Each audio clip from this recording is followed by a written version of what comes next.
Welcome to Time of Death. This video is for informational purposes and in no way meant to glorify or condone violence. In today's video, we'll be discussing the murder of Sharon Carter. Carter was shot and killed on Sunday, September 23, 2007, while driving on a 9600 block of South Compton Avenue in Watts, according to LA County coroner records.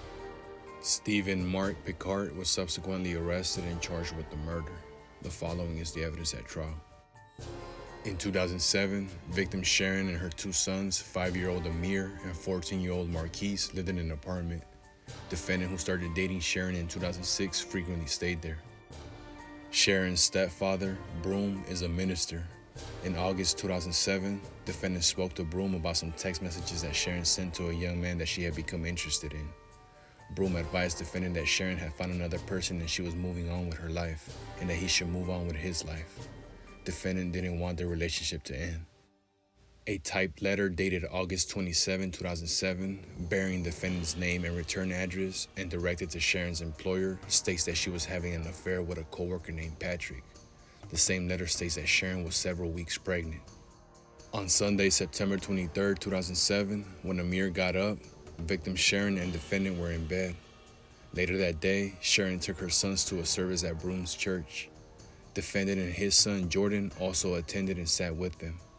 Sharon and defendant were not fighting then. Defendant took Jordan to his mother's home after the service. At approximately 4:30 p.m., Sharon and her sons got ready to go to Patrick's house. Sharon sat in the driver's seat of their SUV with Marquise in the front passenger seat and Amir in the back seat behind him. As they approached the apartment complex parking gate, defendant entered the SUV and sat in the back seat behind Sharon. He and the boys exchanged greetings. Sharon looked in the rearview mirror and told defendant to get out of the car. Defendant and Sharon argued and just started going back and forth with words. Sharon sounded angry and kept telling defendant to get out. Defendant spoke in a happy voice, smiled and said why, or something like that, without raising his voice. He didn't seem angry, he seemed the way he always did. Finally, Sharon said that she knew where to take him, but didn't say where that would be. After leaving the apartment complex, Sharon drove a short distance and turned left onto Compton Avenue. Marquise then saw defendant shoot Sharon in the back of the head. He heard 5 gunshots and saw Sharon lean against the steering wheel before she fell onto the passenger seat. Marquise didn't notice the gun before defendant shot Sharon. Defendant ran away. He returned to the SUV briefly and left again. The SUV kept moving slowly. Angel ran from his home when he heard the SUV hitting parked cars.